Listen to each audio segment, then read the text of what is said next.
RIP is a fairly old interior gateway protocol, but it is still deployed in many networks. It is typically used in small and homogeneous networks.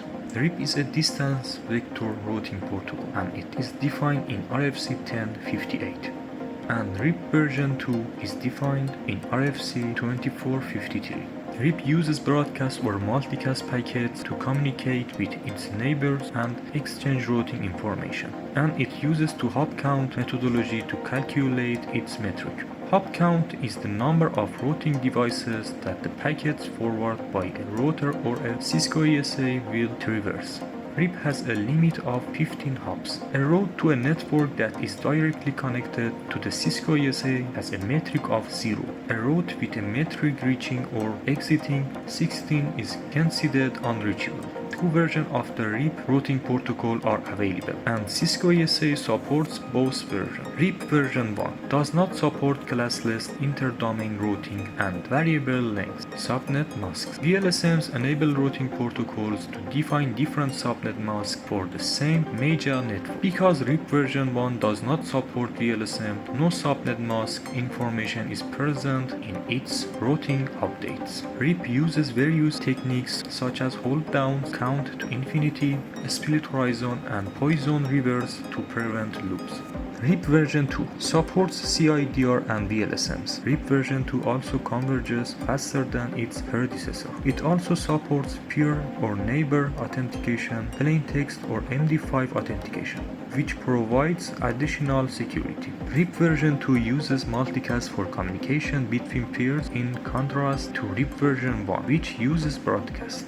Example shows the CLI commands configured in the Cisco ASA by ASTM. The RIP command enables RIP on the Cisco ASA. The network specified for the RIP routing process are defined by the network command. With the passive interface command, the Cisco ASA interface listens for RIP routing packets and uses that information to update its routing table, but it does not advertise any routing updates through the specified interface. The desired result is for the Cisco ASA to learn the internal routes and advertise default route information. To do this, the default information originate command is used.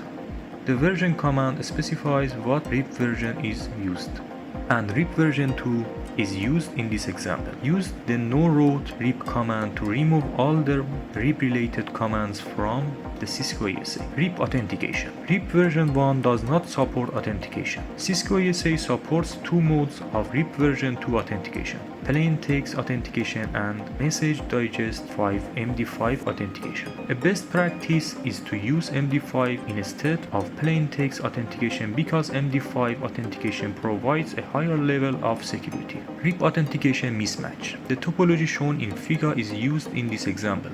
The internal router and the Cisco ASA were configured to perform RIP authentication using MD5. The MD5 password was configured incorrectly in the inside router R1. Example shows the output of debug RIP events on the Cisco ASA, which shows that there is a problem with MD5 authentication. Output of debug RIP events showing invalid authentication during negotiation. OSPF. The OSPF routing protocol was drafted by the IGP working group of the Internet Engineering Task Force. It was developed because RIP was not able to scale for large, heterogeneous networks. The OSPF specification is defined in RFC 2328. It is based on the shortest path first algorithm, usually referred to as the Dijkstra algorithm after its author. OSPF is a link state routing protocol. It sends information about attached interface, metric used, and other variables to its peers or neighbor. This information is called link state advertisement (LSAs). They are sent to all the peers within a specific hierarchical area. OSPF operates in hierarchies of separate autonomous systems. These autonomous systems can be divided into groups of contiguous networks called areas. Routers that are part of more than one area are referred to as area border routers (ABRs). Figure illustrates an example of this concept. As shown in figure, more than one OSPF area can be joined together by an ABR. On the other hand, an OSPF backbone, OSPF Area 0 must be present to propagate routing information to all other areas. The Cisco ASA can be configured to act as an ABR, then can be provide not only connectivity but also security while performing Type 3 LSA filtering. Type 3 LSAs refer to summary links and are sent by ABRs to advertise destinations outside an area. The OSPF ABR Type 3 LSA filtering feature gives the user improved control of route distribution between OSPF areas. This feature also provides the capability of hiding the private networks by using network address translation without advertising them. Example shows the CLI commands generated by ASTM and sent to the Cisco ASA. The router OSPF command is used to enable OSPF and define the OSPF process. The number 1 is used as an identification parameter for the OSPF routing process. The network command specifies the interfaces that will run OSPF. Furthermore, it specifies the area to be associated with that interface. You can use the network address or the address of the interface where you want to enable OSPF. The show OSPF command can be used to display the general information about the OSPF routing processes. Example shows the output of the show OSPF command in the Cisco ASA. OSPF authentication. Cisco ASA supports both plain text and MD5 OSPF authentication. MD5 authentication is recommended because it is more secure than plain text authentication. When configuring authentication, an entire area must be configured with the same type of authentication. For example, if Area 1 is configured for MD5 authentication, all devices running OSPF must run MD5 authentication. Figure includes an example of a Cisco ASA performing MD5 authentication on its inside interface. All routers and the Cisco ASA reside in Area 0, and they must use the same authentication type and shared secret to learn routes from each other. Useful troubleshooting commands. A commonly used command is show OSPF process ID. It displays general information about OSPF routing process IDs. The process ID option displays information for a specific OSPF routing process. Example shows the output of this command. The show OSPF command gives you details about the OSPF configuration, LSA information, OSPF router ID, and number of areas configured in the Cisco ASA. To display OSPF related interface information, use the show OSPF interface command.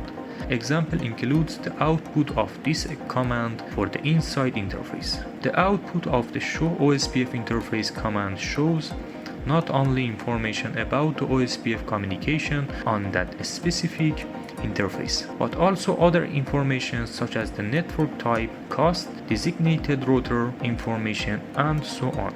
EIGRP. EIGRP is an enhanced version of the Interior Gateway Protocol, which is a distance vector routing protocol. The distance vector routing technology defines that each router does not need to know all the router link relationship for the entire network because each router advertises destinations with a corresponding distance.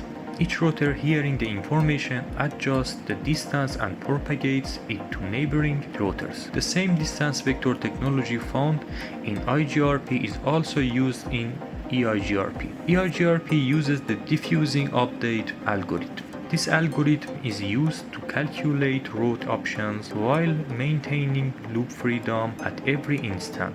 EIGRP has 4 basic components. Neighbor discovery recovery. This is the process that routers use to dynamically learn of other routing devices within the adjacent network and when they become unreachable or inoperative. Reliable transport protocol guarantees to order delivery of EIGRP packets to all neighbors.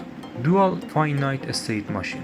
This is what does all route computation. It tracks all routes advertised by all neighbors. The distance information known as a metric is used to calculate the best path. Protocol dependent modules responsible for network layer protocol specific requirements. Use the router EIGRP 10 command to enable EIGRP using the AS number 10 The no auto summary command disables automatic route summarization. The network command is used to configure all networks for the EIGRP process. Troubleshooting EIGR. The show EIGRP topology command can be used to display the EIGRP topology in the Cisco ASA. Example shows the output of this command. The show EIGRP events command displays the EIGRP event log. This output is limited to 500 events. New events are added to the bottom of the output and old events are removed from the top of the output. Example shows the output of the show EIGRP events command. Use the show EIGRP traffic command to display EIGRP traffic statics. Example shows the output of the show EIGRP traffic command. The debug EIGRP FSM command is one of the most useful debug commands used to troubleshoot EIGRP problems. Example shows the output of the debug EIGRP FSM command during normal operations.